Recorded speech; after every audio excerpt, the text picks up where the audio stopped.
Hi guys, welcome back to Dennis Project. With this basic training terminology video, I want to give an overview and a short explanation for words and terms that are often used in a general training context. So Wikipedia defines terminology as a general word for the group of specialized words or meanings related to a particular field. In this case, the particular field is bodyweight strength training. So terminology can be seen as a language which helps us to communicate with each other. So let's start with the first and the most important one, which is range of motion.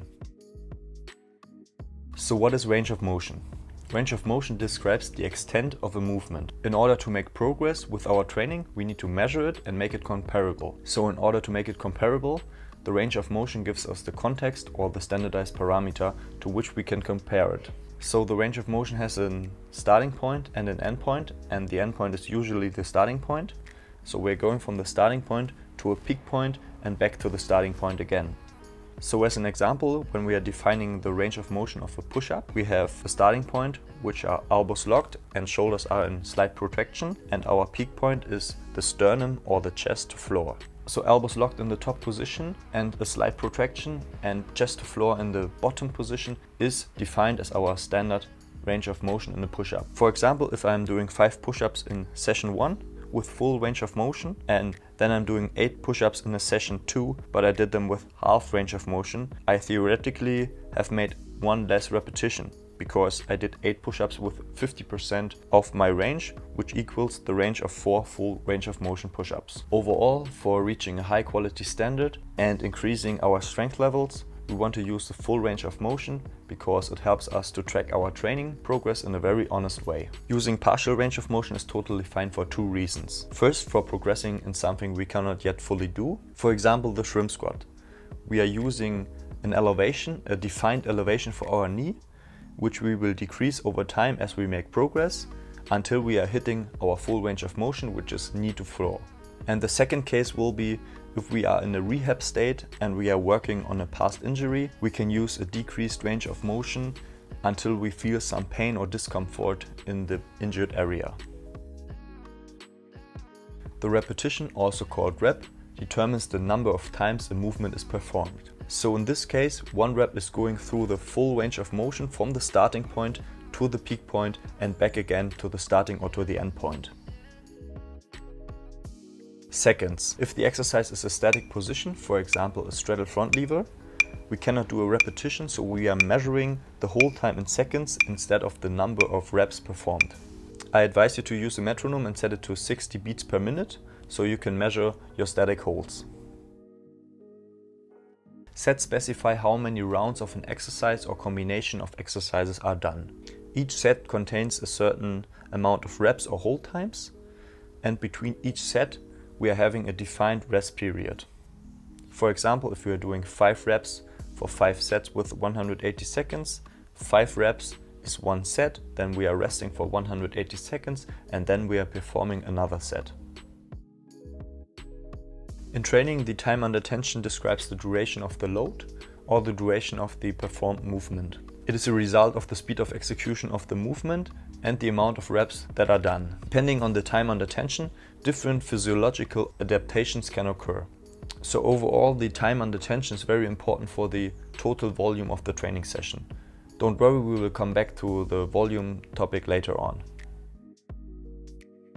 The tempo of a repetition is set in order to force certain adaptations and or to fix weak points. Most people train with a normal tempo or prefer a faster concentric motion and a slower eccentric motion.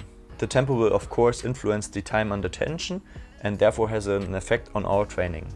Usually the tempo is marked as TXXXX, with the first digit defining the duration of the eccentric motion, the second digit defining the pause at the bottom, the third digit defining the duration of the concentric motion, and the last digit the pause at the top.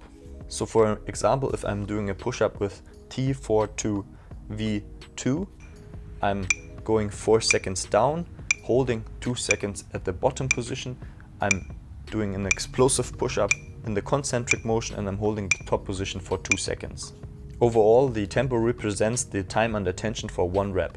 If I'm having a tempo of T4212, I'm having an overall time under tension of 9 seconds per rep, and I'm going 4 seconds down, holding the bottom for 2 seconds, going 1 second up and holding the top position for another 2 seconds. Now we're talking about concentric, eccentric and isometric. I've already mentioned this in the tempo section. So concentric, eccentric and isometrics are directions of movement and are defining how the muscles work. For example, concentric is against gravity, isometric is a specific hold point in the movement which is equal to gravity, and the eccentric motion is the motion in the direction of gravity. So in my past I used slow eccentric chin-ups as my warm-up for one-arm chin-up eccentrics. This makes more sense than a normal tempo chin-up for warm-up because the focus is here on the eccentric motion. Usually the eccentric is stronger than the isometric and the isometric is stronger than the concentric motion. For example, if I'm maxing out pull-ups, in my last rep I can barely perform the concentric motion, then I'm able to hold the isometric hold point for a couple of seconds until I'm losing to gravity and I'm going in the direction of gravity in the eccentric motion. Deload. Through a consistent training we might reach a plateau or hit a limit. A stressful life is also a big factor in this. In order to avoid this, we are using a deload day or deload days or a deload week. So common ways to deload are reducing the volume of the training, the intensity of the training or the density, which are the rest times of your training. But most people are choosing the reduction of volume because this is the easiest to do. For example, every third or fourth upper body strength session, we are reducing the volume to 40%. So instead of 5 sets, we are just doing 2 sets. A reduction of volume between 40 and 50 and 60% is quite common. At least for me, I prefer doing a deload week after 6 weeks of consistent training. So after I finish my training phase, I'm doing a relaxed week where I'm doing other activities like going for a walk, going swimming or just chilling. Don't worry, you won't lose your gains, but instead the deload week will decrease inflammation, it will enhance your immune system, and most important, it will improve your mental state. To be honest, training all the time can take its toll on your motivation, and a deload week can be a very welcome mental break. Bilateral and unilateral. So bilateral means two-sided, so in training the movement or the exercise is performed on both sides. For example, we are doing a ring row. Unilateral means that only one side of the body is used, which can be a very good way to fix imbalances and or weak points. For example, we are doing a unilateral ring row with one arm. Frequency means how often you train per defined time frame. And the time frame is mostly a day or a week. Please keep in mind that the frequency is often related to a specific muscle group or a task. For example, if I'm training for 5 days a week, I'm having 2 push sessions, 2 pull sessions and 1 leg session. My frequency won't be 5 days a week, but it will be 2 times push per week, 2 times pull per week and 1 times legs per week. So the volume includes the variables repetition, sets and training weight. Training weight is the sum of your body weight and any additional weight. We mostly calculate the volume from our working sets and not from our warm-up or any prehab or rehab sets because they can easily be neglected.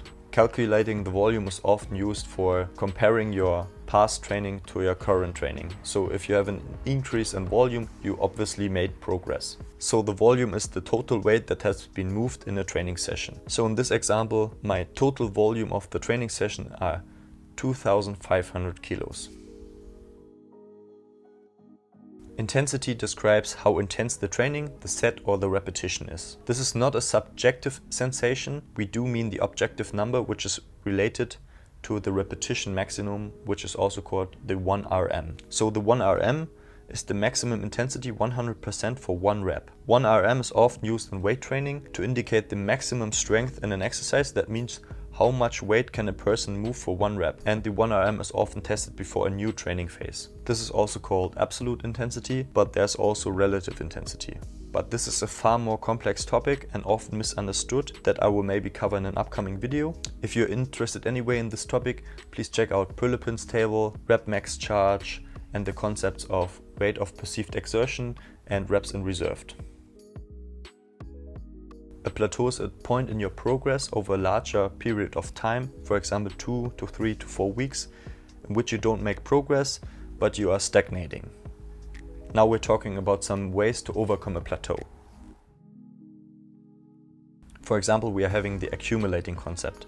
For some tasks it makes sense to work without predefined sets. Often this scenario is used when a maximum of 2 reps can be done and more focus is put on the individual reps. This scheme can also be applied to sets, so for example accumulate X reps in one set. For example, I was able to do 1 to 2 reps of eccentric front levers with quite a good form. So in the last weeks I tried to accumulate 15 reps in 15 minutes to focus more on the quality of the individual repetition. Another great way to overcome plateaus are mechanical advantage sets. With a mechanical advantage set we can increase intensity without adding too much stress at one time at our organism. So the goal is to make the eccentric phase of the motion harder than its concentric phase. For example, leg raises. Imagine I'm stuck at 8 reps of straight leg raises to 90 degrees and I'm reaching a plateau here.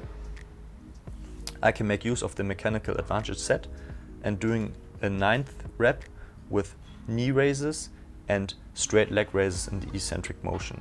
Maybe I can do a 10th rep as well, and with this method I can easily try to overcome a plateau. So cluster sets are another great way to overcome a plateau. So with cluster sets you can focus on increasing volume to your training session without affecting the nervous system in an extreme way. So when we work with cluster sets, you do not execute all the reps in one go, but you split the set and accumulate the reps over a longer period of time, and you're resting between each rep, mostly between 10 and 30 seconds. For example, I'm doing a tuck plunge to bent arm plunge eccentric in my strength training right now. 2 consecutive reps are too hard for me, so I'm doing 1 rep, resting for about 20 seconds, and then I'm doing another rep. Then I'm resting again for another 20 seconds and I'm doing another rep, and I'm repeating this cycle over and over again until I accumulated 3 to 5 reps. With this method I can easily increase the total volume of my training session. Then we are having superset Agonist. This means after performing an exercise, you immediately perform another exercise for the same body part or for the same muscle group. For example, I'm doing pull-ups in exercise 1 and then I'm doing ring rows in exercise 2, and both exercises are hitting my back.